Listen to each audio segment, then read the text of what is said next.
पे आधारित है। किस चीज को छोड़ना है वो उसकी आपके साथ आपके पास पूरी स्वतंत्रता है। क्रोध करेगा तो क्या असत्य सत्य हो जाएगा। और ये मैं भी नहीं चाहता हूं कि सत्य उसका लिमिटेड अर्थ मत समझना। सत्य बोलने से किसी का नुकसान हो जाए वो अच्छा भी नहीं है। कई बार असत्य बोलने से सोसाइटी की बहुत भलाई हो जाती है, लेकिन उसका बार बार यूज नहीं करना चाहिए। एक स्टोरी में बताता हूँ, तो बार बार अपने सत्संग में बताई है मैंने। उत्तर प्रदेश में एक गांव था। वहाँ माँ और बेटे और उनकी बहू रहते थे। बहुत सुखी परिवार। लेकिन जब भाई दूज जाती थी तब घर में हैरानी हो जाती थी। बहू बोलती थी कि मेरे पतिदेव अब दूसरे गांव जाएंगे, बहन के पास साड़ी ले जाएंगे, जवेरात ले जाएंगे, खाना ले जाएंगे। उसको पसंद नहीं था। तो दिवाली से ही उसका झगड़ा शुरू हो जाता था। तो वो झगड़े को टालने के लिए पतिदेव ने कहा उसको, चलो आज भाई दूज हम नहीं जाएंगे,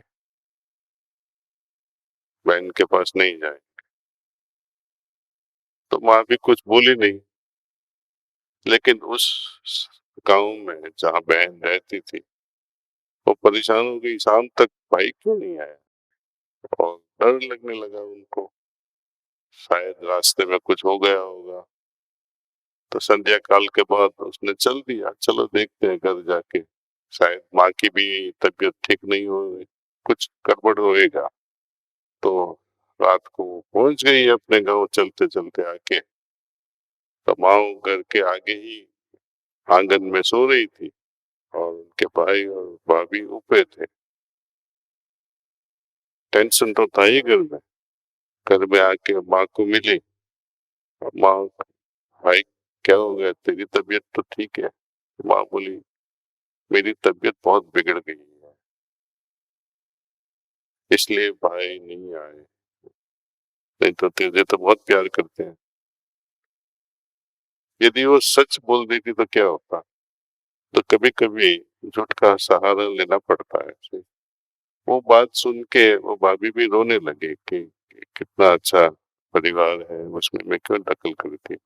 तो उससे ट्रांसफॉर्मेशन भी होने की शक्यता बढ़ जाती है। कोई भी कारण सर हम उसको अपॉर्चुनिटी लेके, उसका सहारा लेके वो काम कर लेना चाहिए। अपना जो रेजिस्टेंस है या जो सकारात्मक सरकमस्टेंसेस नहीं होता है, जो नेगेटिव होता है, उसका भी हम सहारा ले सकते हैं अच्छे के लिए। ध्यान करके देखो कैसे हम सहारा उसका ले सकते। ध्यान से ही पता चल जाता है। जब हम किसी भी प्रश्न के बारे में सोचते हैं, रात को वो प्रश्न ईश्वर को सबमिट करके सो जाइए। देखो सुबह तक उसका सॉल्यूशन मिलता है कि नहीं।